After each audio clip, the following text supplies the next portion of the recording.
Today we will continue the reading of the same lesson, lesson number 1, 3 questions. Students, कल हमने देखा था इस स्टोरी में कि राजा और उस हेरमिट ने मिलकर उस वुंडेड मैन की देखभाल करी और फिर उसे हेरमिट की हट में ले जाकर बिस्तर पर लेटा दिया।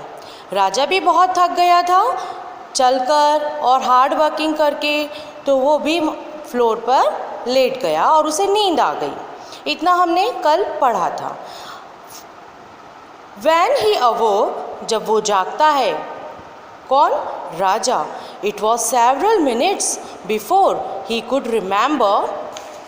उसे कुछ मिनट लगते हैं इसे याद करने में where he was और who the strange bearded man lying on the bed was. कि वो स्ट्रेंज बियर्डेड मैन कौन है जो उसके साइड में बेड पर लेटा हुआ है।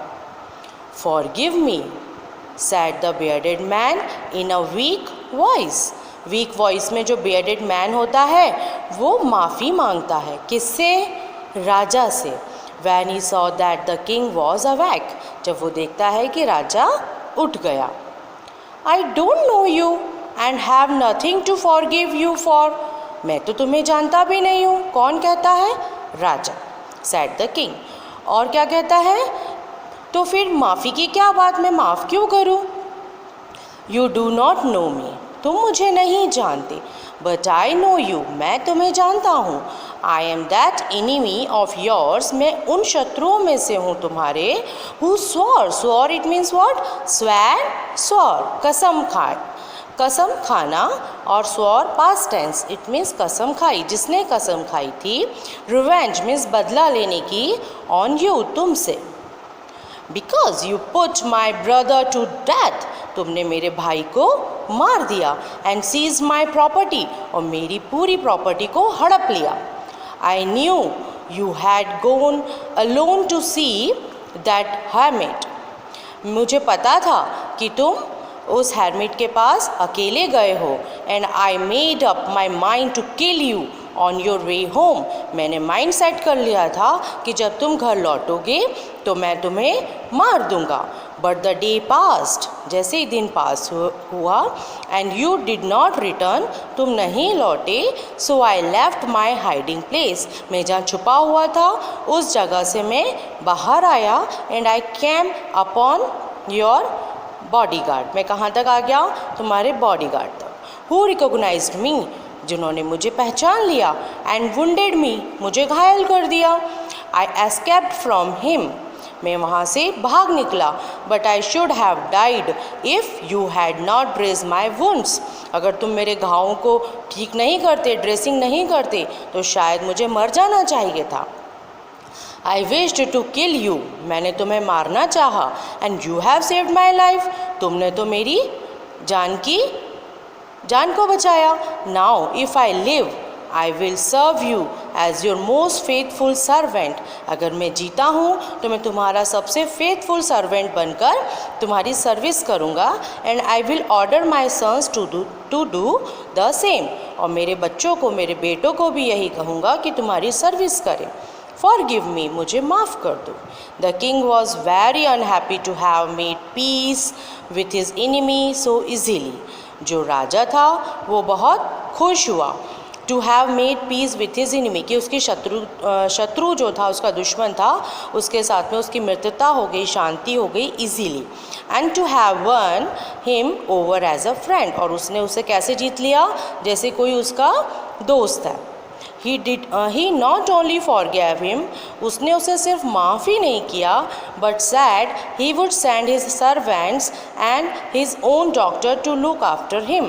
उसने कहा कि मैं अपने सर्वेंट्स को भेजूँगा, अपने डॉक्टर को भेजूँगा तुम्हारी देखभाल के लिए. And he promised to give back the man his property. उसने उसे प्रॉमिस भी किया कि वो उसकी प्रॉपर्टी वापस कर देगा. लिविंग द वुंडेड मैन, उस घायल व्यक्ति को छोड़कर, the king went out of the hut से बाहर आ गया. And looked round for the hermit, और सब तरफ किसको ढूंढने लगा? हेरमिट को. Before going away he wished once more to get answers to his question. जाने के पहले उसकी क्या इच्छा थी कि उसे उसके क्वेश्चंस के आंसर मिल जाए। अभी तक उसे आंसर नहीं मिले। The hermit was on his knees sowing seeds in the beds. कल उसने डिगिंग क्यों करी थी? बेड्स बनाने के लिए, क्यारियाँ। तो उन क्यारियों में hermit क्या कर रहा था? अपने घुटनों पर बैठकर वो उसमें सीड्स, बीज बो रहा था। That had been dug the day before, जहाँ पे ज़मीन एक दिन पहले ही खोद दी थी। The king went up to the hermit, king hermit के पास जाता है एंड सेड, और कहता है, फॉर द लास्ट टाइम, आखिरी बार, I beg you to answer my questions wise man, please मुझे मेरे क्वेश्चंस का आंसर दे दीजिए बुद्धिमान व्यक्ति। You have already been answered, अरे तुम्हें तो तुम्हारे आंसर मिल चुके हैं। सेड द hermit, hermit ने कहा। Still bending down to the ground and looking up at the king as he stood before him.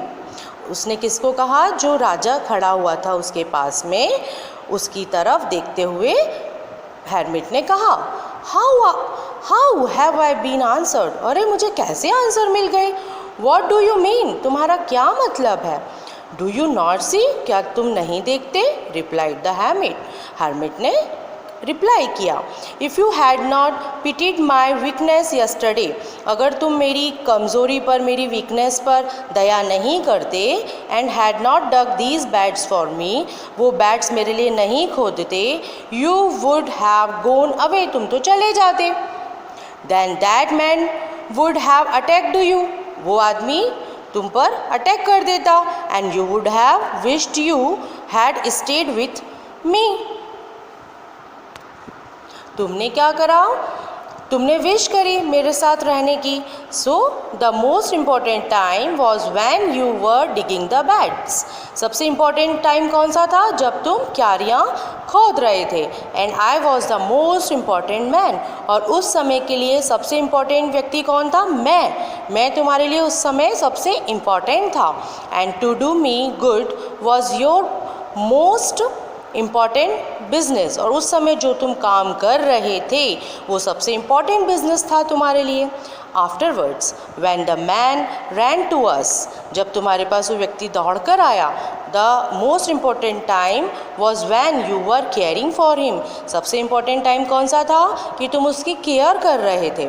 Because if you had not dressed his wounds, अगर तुम उसके वुंड्स ड्रेस नहीं करते, he would have died without having made peace with you, वो मर जाता बिना तुम्हारे साथ में शांति स्थापित किए, मतलब उसने तुम्हारे साथ मित्रता करी, ये मित्रता किए बिना वो मर जाता। So he was the most important man, सबसे इम्पॉर्टेंट व्यक्ति कौन था? वो उस समय के लिए। And what you did for him, जो भी तुमने उसके लिए किया, was your most important business, वो तुम्हारा सबसे इम्पॉर्टेंट बिजनेस था। Remember then there is only one time that is important, सिर्फ एक ही समय, जिस समय, and that time is now, कौन सा समय सबसे ज़्यादा इम्पॉर्टेंट है? अभी का, जस्ट नाउ, जो अभी मोमेंट चल रहा है वही इम्पॉर्टेंट है। जो बीत गया है वो पास्ट है, और जो नेक्स्ट मोमेंट है वो हमारा फ्यूचर है। वी कांट प्रेडिक्ट, हम उसको प्रेडिक्ट नहीं कर सकते, इसलिए इस समय पर हम जो काम कर रहे हैं वही काम हमारा सबसे इम्पॉर्टेंट है, और हम जिसके लिए कर रहे हैं वो व्यक्ति इम्पॉर्टेंट है, और जो हमारा काम है वही हमारा सबसे मोस्ट बिजनेस है at this moment. It is the most important time because it is the only time we have any power to act, क्योंकि इसी टाइम में हम कुछ भी कर सकते हैं। The most necessary person is the person The most necessary person is the person you are with at a particular moment. उस particular moment में आप जिस necessary person के साथ में हैं वही व्यक्ति आपके लिए सबसे important है। For no one knows what will happen in the future. कोई नहीं जानता future को, कोई उसको predict नहीं कर सकता। And whether we will meet anyone else, हम किसी से भी मिल सकते हैं, क्या पता हम future में किससे मिलेंगे। The most important business is to do that person good because because we were sent into this world for that purpose alone, क्योंकि हम इस संसार में क्यों भेजे गए हैं, उस भगवान ने हमें यहाँ क्यों भेजा है, सिर्फ वही काम उस पर्टिकुलर समय पर उस व्यक्ति के साथ करने के लिए। इसलिए हमें हर मोमेंट पर जो भी काम हमें लगता है हमारी ड्यूटी है वो उसी समय पर ख़त्म करना चाहिए। वही जो आज का प्रेजेंट मोमेंट है, this is the important time for each and every person. वो आप भी हो सकते हैं, वो मैं भी हो सकती हूँ। इस समय मैं आपको पढ़ा रही हूँ, ये मेरा सबसे इम्पॉर्टेंट टाइम है और आप मेरे लिए सबसे इम्पॉर्टेंट पर्सन हैं। और मेरा सबसे ज़्यादा इम्पॉर्टेंट बिजनेस इस समय का है कि मैं आपको अच्छे से पढ़ाऊँ। आपकी क्या ड्यूटी है, आपके पास जो समय है, आपका टाइम है कि आप मुझे अच्छे से लिसन करें, इस लेसन को एक बार रीड करें। इस वीडियो में से आपको जितने वर्ड्स विजिबल हैं, अच्छे से विजिबल हो रहे होंगे आई थिंक, तो आप उसको अच्छे से देखें, रीडिंग करें और उसके साइड में हार्ड वर्ड्स दिए हुए हैं, उसे आप अच्छे से पढ़ें। इस आपकी यही ड्यूटी है इस समय पर, यही काम आपका सबसे इम्पॉर्टेंट है और सबसे इम्पॉर्टेंट आपका यही समय है। सो present is the most important time for everyone. Okay students, good day.